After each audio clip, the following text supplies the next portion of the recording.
नमस्ते। भारत, इंडिया, हिंदुस्तान। कभी सोचा है कि अपने देश के इतने सारे नाम कैसे पड़ गए? हर नाम के पीछे ना एक बड़ी ही रोमांचक कहानी छुपी हुई है। तो आज हम सब मिलकर एक जासूस की तरह इन नामों के रहस्य को सुलझाएंगे। तो आज का हमारा बड़ा सवाल यही है कि आखिर हमारे देश के इतने सारे नाम हैं क्यों? क्या ये सिर्फ अलग-अलग शब्द हैं या फिर हर नाम अपने आप में एक पूरा का पूरा इतिहास समेटे हुए हैं? इस पहेली को सुलझाने के लिए हमें एक टाइम मशीन में बैठना होगा और चलना होगा हजारों साल पीछे। तैयार हैं सब? तो चलिए हमारा ये सफर शुरू होता है। तो हमारी टाइम मशीन हमें ले आई है भारत के सबसे पुराने ग्रंथ ऋग्वेद के जमाने में, और यहीं हमें मिलेगा अपने देश का सबसे पुराना नाम। और पता है वो नाम क्या था? सप्त सैंधव। इसका मतलब है 7 नदियों की भूमि। ये नाम उस इलाके को दिया गया था जिसे सिंधु और उसकी सहायक नदियां सींचती थी। जरा सोचिए, हमारे देश की जो पहली पहचान बनी वो उसकी नदियों से बनी थी। कितना दिलचस्प है ना? मतलब ये नाम सीधा सीधा यहाँ की ज्योग्राफी यानी भूगोल से जुड़ा हुआ था।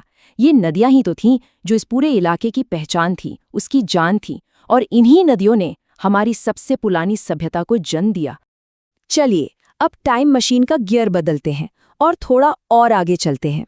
अब हम आ गए हैं महाभारत जैसे बड़े बड़े महाकाव्यों के दौर में, और इस दौर में देश को कुछ नए नाम मिले जो सिर्फ एक इलाके तक ही सीमित नहीं थे। और वो 2 नए और बहुत जरूरी नाम थे भारतवर्ष और जम्बूद्वीप। और हाँ, ये नाम किसी छोटे मोटे इलाके के लिए नहीं थे, बल्कि एक बहुत बहुत बड़े हिस्से के लिए इस्तेमाल होते थे। तो सवाल ये है कि इन दोनों नामों का मतलब क्या था? देखिए, भारतवर्ष का मतलब था महान राजा भरत का देश, और दूसरी तरफ जम्बूद्वीप का मतलब था जामुन के पेड़ों का द्वीप। ऐसा इसलिए क्योंकि उस जमाने में यहाँ जामुन के पेड़ वाकई बहुत होते थे। है ना कमाल की बात? एक नाम लोगों से जुड़ा है तो दूसरा प्रकृति से। और अगर ये जानना है कि ये नाम कितने बड़े इलाके के लिए इस्तेमाल होते थे, तो इसका सबसे बड़ा सबूत हमें मिलता है सम्राट अशोक के शिलालेखों से। सोचिए, उन्होंने भी पूरे भारतीय उपमहाद्वीप को जम्बूद्वीप ही कहा था। अब कहानी में आता है एक बहुत ही मजेदार ट्विस्ट। क्या आप जानते हैं कि हमारा एक सबसे फेमस नाम वो हमें विदेशियों से मिला है? हाँ, तो हुआ ये कि जब फारस और यूनान से लोग इस धरती पर आए तो उन्होंने सिंधु नदी के पार की इस जमीन को एक बिल्कुल नया नाम दे दिया। और ये कहानी है एक शब्द के सफर की। तो ध्यान से सुनिए ये सफर। देखिए, सब कुछ शुरू हुआ सिंधु नदी के नाम से। अब जब फारसी लोग यहाँ आए तो उनकी भाषा में स की आवाज ह जैसी निकलती थी, तो सिंधु बन गया हिंदू, और इसी हिंदू शब्द से बना हिंदुस्तान यानी हिंदुओं की भूमि। फिर कहानी में आए यूनानी। अब उनकी भाषा में ह का साउंड था ही नहीं, तो उन्होंने हिंदू को अपने अंदाज में इंडोई कहना शुरू कर दिया, और बस इसी इंडोई से बन गया हमारा आज का इंडिया। देखा कैसे एक शब्द ने दुनिया का चक्कर लगा लिया? है ना कमाल की बात? बस जुबान का थोड़ा सा हेरफेर, फारसी में स का ह हो गया और यूनानियों के पास ह था ही नहीं, और इसी छोटे से बदलाव ने हमारे देश को उसका एक सबसे मशहूर नाम दे दिया। सिंधु से हिंदू और हिंदू से इंडिया। तो कहाँ से चले थे हम? सप्त सैंधव से भारतवर्ष और फिर हिंदुस्तान से इंडिया।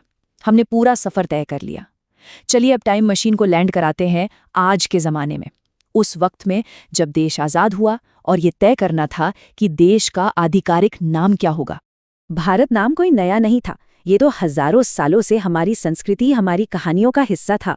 विष्णु पुराण जैसे पुराने ग्रंथों में भी भारत की पहचान कितनी साफ साफ बताई गई है कि वो देश जो समंदर के उत्तर में है और बर्फीले पहाड़ों के दक्षिण में, उसे भारत कहते हैं। तो बस इसीलिए जब हमारा संविधान लिखा जा रहा था तो हमारे नेताओं ने इस पूरे शानदार इतिहास को सम्मान दिया। उन्होंने ये नहीं कहा कि एक नाम सही है और दूसरा गलत, उन्होंने दोनों को गले लगाया। और इसीलिए हमारे संविधान के पहले ही अनुच्छेद में लिखा है इंडिया, दैट इज भारत। मतलब हमारे संविधान ने हमारी विरासत के दोनों ही हिस्सों को संजो कर रख लिया। एक नाम भारत जो हमारी अपनी जड़ों से, हमारी अपनी मिट्टी से निकला है, और दूसरा नाम इंडिया जो दुनिया के साथ हमारे रिश्ते को दिखाता है। दोनों ही नाम हमारे हैं, हमारी पहचान है। तो जाते जाते एक सवाल छोड़ जाते हैं, क्या किसी देश का नाम बस एक शब्द होता है या उस एक शब्द में उसकी नदियाँ, उसके राजा, उसकी संस्कृति और हजारों हजार साल का पूरा इतिहास छिपा होता है? इस पर सोचिएगा जरूर।